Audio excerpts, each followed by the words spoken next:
अस्सलाम वालेकुम dear students. तो चलते हैं हम अपने टॉपिक के दूसरे हिस्से की ओर, दैट इज डायग्नोस्टिक इवैल्यूएशंस। तो diagnostic evaluations Steven Johnson syndrome के जो हैं उनमें हम खुसूसन पहले देखते हैं मेडिकल हिस्ट्री, जिसको हम तिब्बी तारीख भी कह सकते हैं, ठीक है, प्लस और हम फिजिकल एग्जामिनेशन करेंगे पेशेंट का। तो हम पेशेंट से पूछेंगे वो कौन से अद्वियात ले रहा है, कब से ले रहा है, ठीक है, कितने वक्त से ले रहा है। प्लस फिजिकल एग्जामिनेशन, हम उसका हेड टू टू एग्जामिनेशन करेंगे कि बॉडी के किसी सरफेस पे कोई लेशंस वगैरह तो नहीं प्रेजेंट है, कोई स्पॉट्स तो नहीं है, ठीक है। तो उसके बाद ये सब करने के बाद हम स्किन बायोप्सी करते हैं, ठीक। तो स्किन बायोप्सी पर्टिकुलरली हम किस चीज के लिए करते हैं? To rule out the possible cause. मुमकिन वजह क्या है स्टीवन जॉनसन सिंड्रोम का, उस चीज के लिए हम स्किन बायोप्सी करते हैं। तो ये स्किन बायोप्सी होता क्या है? इसमें हम रिमूवल ऑफ स्किन करते हैं या removal of sample of skin, ठीक। हम बॉडी सरफेस पे देखते हैं कि किस हिस्से पे कहाँ पे लेशंस वगैरह प्रेजेंट है, तो हम वहाँ पर्टिकुलर उस स्पॉट को लेके हम क्या करते हैं, हम छोटा सा सैंपल लेते हैं उस स्किन के हिस्से का, या अगर म्यूकोजा पे कहीं पे है, ठीक है, तो हम म्यूकोजल पार्ट, या ऑरल की बात करो फॉर एग्जांपल, तो वहाँ पे हम कोई छोटा सा पार्ट ले लेंगे फॉर द लेबोरेटरी इन्वेस्टिगेशंस। अब यही removal of sample of skin जो है हम 3 तरीकों से करते हैं। Number 1 is shave biopsy. तो इस शेव बायोप्सी में क्या किया जाता है, इसमें एक ब्लेड लाइक स्ट्रक्चर लिया जाता है, इंस्ट्रूमेंट लिया जाता है। तो इस ब्लेड से क्या किया जाता है, बॉडी के सरफेस पे जहां पे पैचेस वगैरह हो या लेशंस हो या सस्पिशियस सेल्स हो, तो हम क्या करते हैं, इसी ब्लेड से वहां पे हम उस हिस्से को या उस लेशन के ऊपर से थोड़ा सा पार्ट हम ले लेते हैं। किस चीज के लिए? For the laboratory purposes. मगर ये वाला टाइप हम कहाँ पे यूज करेंगे, जहां पे हमें छोटे से पोर्शन, स्मॉल पोर्शंस चाहिए हो स्किन के। फॉर एग्जांपल हम एपिडर्मिस जो टॉप लेयर है, या डर्मिस कहीं कहीं पे, ठीक है। तो कहने का मतलब ये है, शेव बायोप्सी हम उन वहां पे यूज करेंगे जहां पे हमें थोड़ा सा पोर्शन लेना हो स्किन का फॉर द लेबोरेटरी पर्पसेस। उसके बाद नंबर 2 जो है, दैट इज पंच बायोप्सी।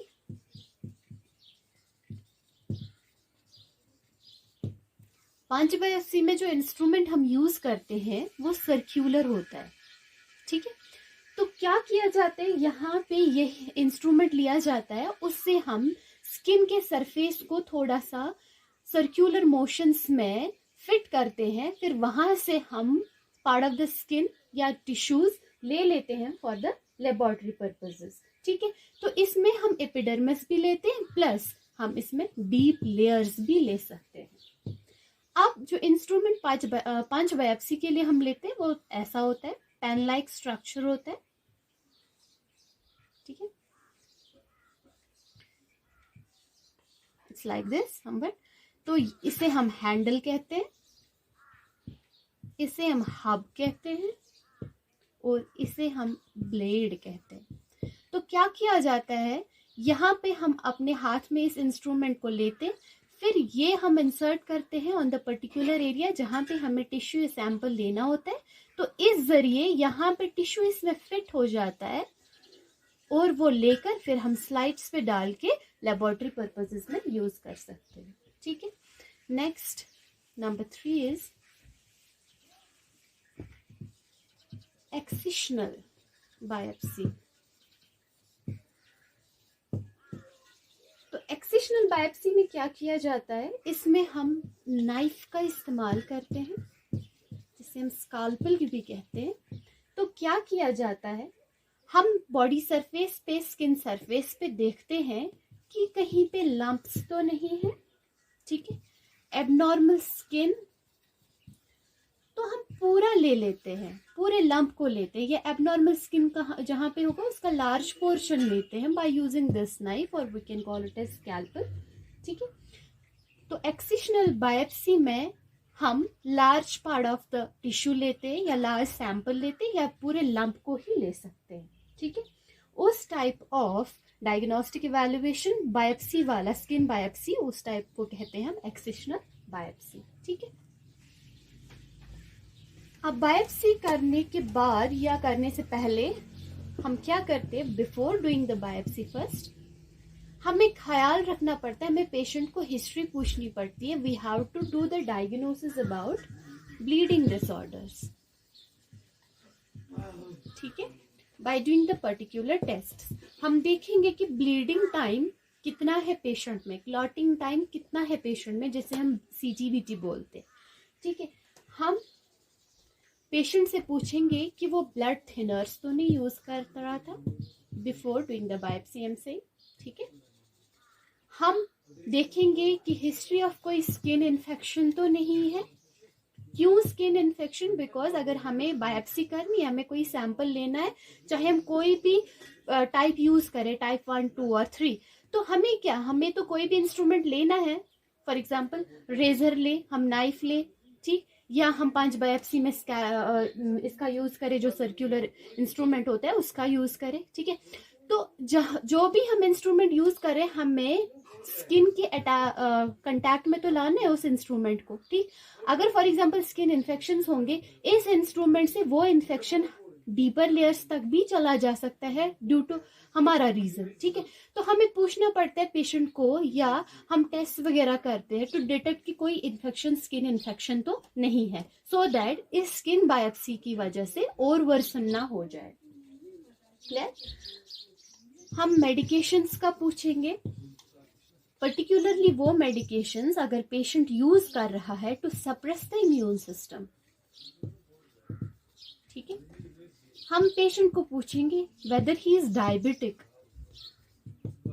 यहाँ पे क्लॉटिंग फैक्टर आ जाता है, जो आपको पता होगा डायबिटीज पेशेंट में। ठीक है, तो हमें इन चीजों का ख्याल रखना पड़ता है before doing the biopsy, and after biopsy you know you have to do the sterile dressing etcetera. Done? तो स्किन बायोप्सी के बाद नेक्स्ट डायग्नोस्टिक इवैल्यूएशन जो है दैट इज कल्चर।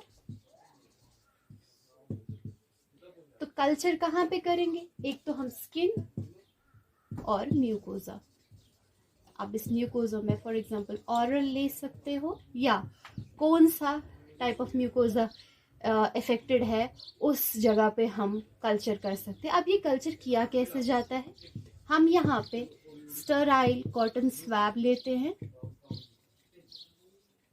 ठीक है, इस कॉटन स्वैब से हम क्या करते हैं, जो अफेक्टेड एरिया होगा उस पे हम इसी कॉटन स्वैब को जेंटली रब करते हैं।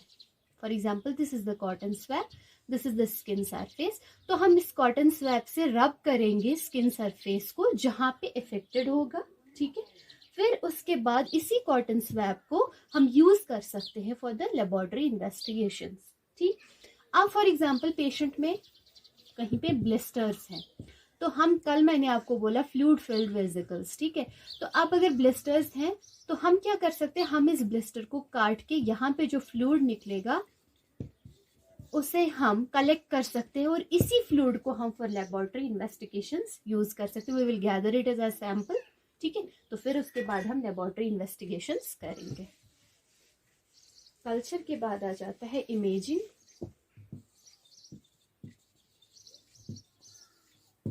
तो ये इमेजिंग जो है depends upon science and symptoms जो मैंने आपको पढ़ाए हैं। ठीक, फॉर एग्जांपल चेस्ट एक्सरे हम कर सकते हैं। चेस्ट एक्सरे क्यों? कल मैंने आपको बोला कि निमोनिया भी हो सकता है, ट्रिगरिंग इफेक्ट है। ठीक है, इन्फेक्शंस जहां पे मैंने कहा था, तो to detect this will go for the chest x ray. ठीक है, for deep scanning sometimes we go for the CT scans. ठीक, उसके बाद आ जाता है ब्लड टेस्ट। तो ब्लड टेस्ट क्यों करेंगे हम ब्लड टेस्ट इसलिए करेंगे जस्ट टू कंफर्म व्हाट, कि कोई इन्फेक्शन तो नहीं है। ठीक है, या कोई अदर पॉसिबल काज तो नहीं है। तो कैसे डिटेक्ट हो जाएगा? For example increase in the WBCs आ जाएगा जब हम CBC कर लेंगे। इंक्रीज इन द WBCs हमें ये पता दिलाएगा कि हाँ जी इन्फेक्शन प्रेजेंट है वहां पे। ठीक है, for that purpose we will go for the blood test. This was about diagnostic evaluations. Now coming towards the treatment. अब जो ट्रीटमेंट है किस चीज का? स्टीवन जॉनसन सिंड्रोम का।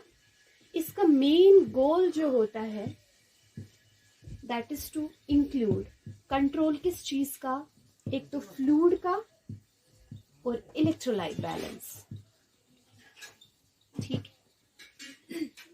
क्यों? बिकॉज हमारे जो स्किन है that is the protective covering, isn't it?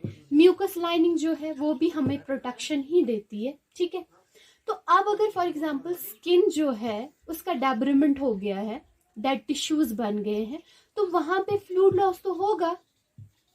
To maintain this fluid loss, to maintain the electrolytes, we will go for the treatment. और हमारा जो गोल है, मेन गोल है किस चीज का? ट्रीटमेंट, स्टीवन जॉनसन सिंड्रोम का।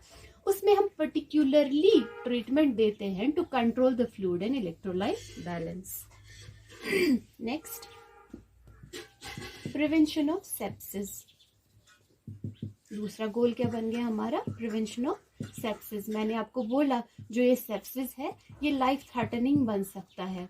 सो एज सुन एज पॉसिबल हम इस पे काम करते हैं ताकि ये सेप्सिस जो है अंडर कंट्रोल हो जाए और जो पेशेंट है वो बच जाए। ठीक है, next, prevention of ophthalmic complications. आप याद करें कल के टॉपिक में मैंने आपको केराटोकंजक्टिवाइटिस बोला था, तो वो तो ऑप्थेल्मिक कॉम्प्लिकेशन है, तो हम वहां पे भी म्यूकोजल लाइनिंग होती है। ठीक है, तो उसको प्रिवेंट करने के लिए वो भी एक गोल बन जाता है as the treatment for Stevens Johnson syndrome. Plus हमें ट्रीटमेंट में और एक चीज का ख्याल रखना पड़ता है कि हम पेशेंट को जल्द अज जल्द जो भी वो नॉन एसेंशियल ड्रग्स ले रहा हो, नॉन एसेंशियल मेडिकेशंस ले रहा हो, या हम कहेंगे ट्रिगरिंग मेडिकेशंस, जो मैंने आपको ट्रिगर्स कल पढ़ाए कि मेडिकेशंस भी एक कॉज बन सकता है स्टीवन जॉनसन सिंड्रोम का, तो उनको हमने जल्द अज जल्द डिसकंटिन्यू करना है।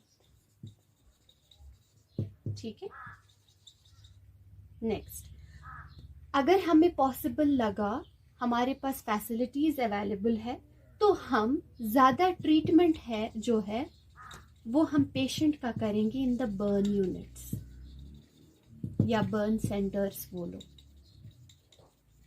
ठीक है, क्योंकि कभी कभार ये भी देखा गया कि स्किन इन्वॉल्वमेंट जो होता है 100% ते हेकन गसित 100% भी कहीं पे हो जाता है। ठीक है, टोटल बॉडी सरफेस एरिया की बात करें तो वहां पे हमें क्या करना पड़ता है? सर्जिकल डेब्रिमेंट और हाइड्रोथेरेपी। ठीक है, ये सर्जिकल डेब्रिमेंट और हाइड्रोथेरेपी क्या होता है मैं आपको बताऊंगी। पहले हम सर्जिकल डेब्रिमेंट लेंगे। What is debridement? डेड और infected tissue, isn't it? Infected tissue. अब अगर बॉडी के सरफेस पे कहीं पे डेड और इन्फेक्टेड टिश्यू है, हम चाहेंगे इसको रिमूव करना। ठीक है, उस रिमूवल को हम बोलेंगे सर्जिकल डेब्रिमेंट। ठीक, प्लस जहां पे भी स्किन डिजीजेस अब हैं वहां पे मैंने आपको बोला हमें खास ख्याल रखना पड़ता है to control the electrolyte and fluid balance. ठीक है, to control it, to treat that, will call that as hydrotherapy. ठीक है, और we can say water to cure.